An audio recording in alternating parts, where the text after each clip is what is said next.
प्रेक्षकांनो, मालिका खूपच जबरदस्त अशा वळणावर येऊन थांबलेली आहे. आता मालिकेत खूपच इंटरेस्टिंग मोड आलाय.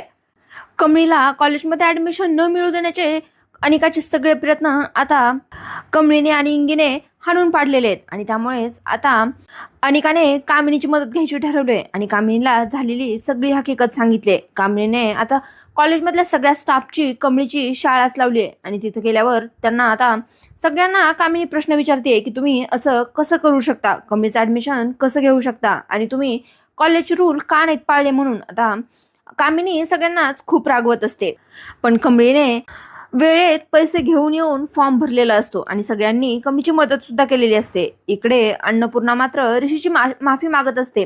अन्नपूर्णाला असं वाटत असतं की कमळीसोबत लग्न जमवून तिने खूपच मोठा अन्याय केलाय ऋषीवर आणि ऋषी म्हणत असतो की तसं काही नाहीये आणि तुम्हाला जर माझी माफीच मागायची असेल तर माझ्यासाठी एक गोष्ट आणि ऋषीने आता एक मागणी केली आहे अन्नपूर्णा आजीकडे आणि अन्नपूर्णा आजी म्हणते की काय तुझ्यासाठी काय करायचंय मी. आणि आता ऋषीने सांगितलंय की कॉलेजमध्ये जी विद्यार्थिनी किंवा विद्यार्थी पहिला येईल त्याला पुढच्या वर्षीच्या कॉलेजची फीस माफ केली जाईल. आता हे ऐकल्यानंतर मात्र सगळेच जण खूप शॉक झालेले असतात, कारण सगळ्यांनाच माहिती असतं की ऋषी हे सगळं कोणासाठी करतोय. आता इकडे रोहन घरी आलेला असतो आणि घरी आल्यानंतर तो खूपच वैतागलेला असतो, कारण कमळीला पाण्याच्या बॉटल्स विकताना त्याने रस्त्यावर पाहिलेलं असतं आणि कमळी त्याच्याकडे रोहन दादा असं म्हणत चाललेली असते, तरी सुद्धा त्याने काही गाडी थांबवलेली नसते आणि तसाच पुढे निघून गेलेला असतो. आता कमळीला रस्त्यावर पाहून तो खूपच वैतागलेला असतो आणि म्हणत असतो की बरं झालं त्या भिकाऱ्या मुलीसोबत तुझं म्हणजेच ऋषीचं लग्न नाही झालं. आता हे सगळं रोहन त्याच्या बायकोला बोलत असतो, तेवढ्यातच तिथे ऋषी आलेला असतो आणि ऋषी म्हणत असतो की ती भिकारी नाहीये, ती कष्ट करून जगते. आणि तेवढ्यातच रोहन म्हणतोय रस्त्यावर बाटल्या विकणं हे भिकाऱ्यांचंच काम आहे आणि ती भिकारीच आहे. पण आता ऋषीला मात्र हे ऐकल्यानंतर खूपच संताप आलेला असतो आणि ऋषी म्हणत असतो की कष्ट करून ती कमवते आणि शिकते, तिला भिकारी वगैरे नाही म्हणायचं आणि कोणतंच काम छोटं किंवा मोठं नसतं आणि कोणतंच काम भिकाऱ्याचं नसतं. कष्ट करून कमवून खाणं हेच सगळ्यांचं कर्तव्य असतं. हे ऐकल्यानंतर रोहन आता वैतागलेला असतो आणि रोहन तिथून निघून गेलेला असतो. ऋषीला मात्र खूपच संताप आलेला असतो आणि त्याची वहिनी म्हणत असते की ऋषी थांब, तुला पाणी आणते. पण ऋषी म्हणत असतो की नको मला, मी पॉवर बँक घेण्यासाठी आलो होतो, ती घेतो आणि निघून जातो. तेवढ्यातच आता ऋषी तिथून गेलेला असतो.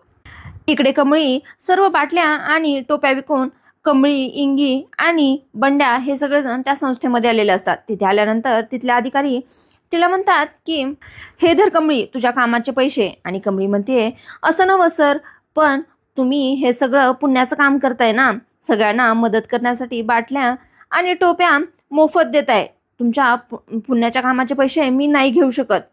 असं म्हणल्यानंतर इंगी म्हणते अगं असं कसं काय करायलीस कमळे, तू काय डोक्यावर पडल्यास का काय.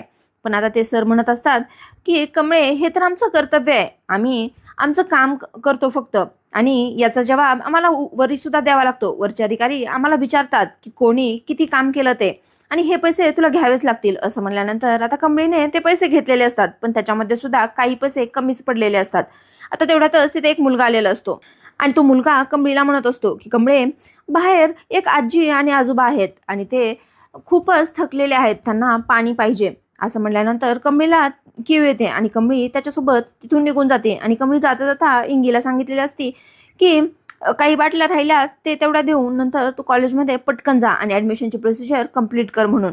आता इंगी कॉलेजमध्ये गेलेली असते, पण कमळी मात्र इकडे त्या मुलासोबत गेलेली असते आणि तो मुलगा अनिकाने पाठवलेला असतो आणि कमळीला एका रूममध्ये बंद करून ठेव आणि तिला 5:30च्या अगोदर त्या रूममधून बाहेर येऊ देऊ नको असं सांगितलेलं असतं आणि त्याच्यासाठी त्या मुलाला तिने पैसे सुद्धा दिलेले असतात. आता कमळी मात्र भोळ्या भावाने त्या मुलासोबत निघून जाते. कमळी आता खूपच लांब आलेली असते त्याच्यासोबत आणि त्याला म्हणत असते की दादा आपण खूप लांब आलोय, आता एवढ्या लांब अजून कुठं जायचंय, मला कॉलेजमध्ये पण जायचंय. पण ते मुलगा म्हणत असतो की झालं आता इथंच आहे, जवळच आलंय. असं म्हणून आता कमळीला त्याने एका रूमकडे नेलेलं असतं आणि ती अडगळीची खोली असते. असंच आता तिथे गेल्यानंतर कमळीला सांगत असतो की पाण्याच्या बाटल्या तू मधी नेऊन दे म्हणून, मधी आजी आजोबा आहेत. आता कमळीने म्हणलेली असते की तिला थोडासा डाऊट पण आलेला असतो की मध्ये सगळा अंधार आहे आणि हा कसा खोटं बोलतोय आपल्याशी. पण तो मुलगा म्हणतो की अगं लाईट गेली असेल. असं म्हणल्यानंतर कमळी आता मध्ये जाते आणि पटकन कमळीमध्ये गेल्याबरोबर त्या मुलाने आता दरवाजा लावून घेतलेला असतो आणि बाहेरून कुलूप लावलेलं असतं. आणि आता मात्र कमळीला सगळं कळलेलं असतं. बाहेर आल्याबरोबर त्या मुलाने फोन लावलेला असतो अनिकाला आणि अनिकाला म्हणत असतो की काम फत्ते झालंय. कमळीला कळलेलं असतं की आपल्याला अनिकाने इथे फसवून ठेवले म्हणून. आणि कमळी त्या मुलाकडे रिक्वेस्ट करत असते की दादा उघडा दरवाजा, मला उशीर होतोय, मला ॲडमिशन घ्यायचंय म्हणून. पण तो मुलगा काहीच ऐकत नाही आणि तो मुलगा म्हणतोय की मी तुला नाही सोडू शकत, कारण मला या कामाचे पैसे दिलेत पैसे. इकडे अनिका आता कॉलेजमध्ये आलेली असते आणि कॉलेजमध्ये ती सगळ्यांना म्हणत असते चला चला आवरा आता पटकन, सगळं बोऱ्या बिस्तर बांधा आणि आता टाइम झालाय, कोणाचं ॲडमिशन आता होणार नाही आणि त्या कमळी टमळीचं तर होणारच नाही. आणि तिथल्या मॅडमला सुद्धा ती खूप उद्धटपणे बोलत असते आणि त्यांना म्हणत असते की पटकन बंद करा. पण इंगी म्हणत असते की अनिका असं कसं काय करू शकतेस तू, अजून टाइम झाला नाही, अजून 5:30ला 15 मिनिट बाकी आहेत. पण अनिका म्हणते की मी या कॉलेजची मालकी नाही, विसरलीस का तू, तू मला ऑर्डर नाही देऊ शकत, मी जसं सांगेल तसंच होईल, असं म्हणून आता ती सगळ्यांना बंद करण्यासाठी सांगत असते. आणि त्या मॅडमांना सुद्धा म्हणत असते की कॉलेज बंद करून ठेवा म्हणून आणि ॲडमिशन कोणाचंही घ्यायचं नाही, आता राहिलेले पुढच्या वर्षी यायचे, असं म्हणून आता त्या मॅडमांना ती खूपच उद्धटपणे बोलत असते. आणि त्या मॅडम म्हणतायत की तुम्ही असं नाही करू शकत. आणि कामिनी मॅडमनीच असा रूल बनवलाय की स्ट्रिक्ट 5:30 वाजताच कॉलेज बंद होईल, त्याच्या अगोदर 1 मिनिट सुद्धा किंवा त्याच्यानंतर 1 मिनिट सुद्धा चालणार नाही. त्याच्यानंतर अनिका थोडी शांत झालेली असते आणि ती म्हणत असते ठीक आहे, फक्त 10 मिनिटच ना, ठीक आहे, असं म्हणून तिने आता तिथेच टेबलवर बसलेली असते आणि ती सगळ्यांना म्हणत असते की आता कमळी टमळीने फक्त पुढच्या वर्षीच यायचं, ह्या वर्षी तर तिचं काहीच काम नाही. असं म्हणल्यानंतर मात्र आता इंगीचे आणि अनिकाचे खूपच जोराचे भांडण लागलेले असते. आणि तेवढ्यातच तिथे आता ऋषी आलेला असतो आणि ऋषी म्हणत असतो की काही लोकांना दुसऱ्यांना त्रास देऊन आनंद मिळतो, जसं की हे लोक.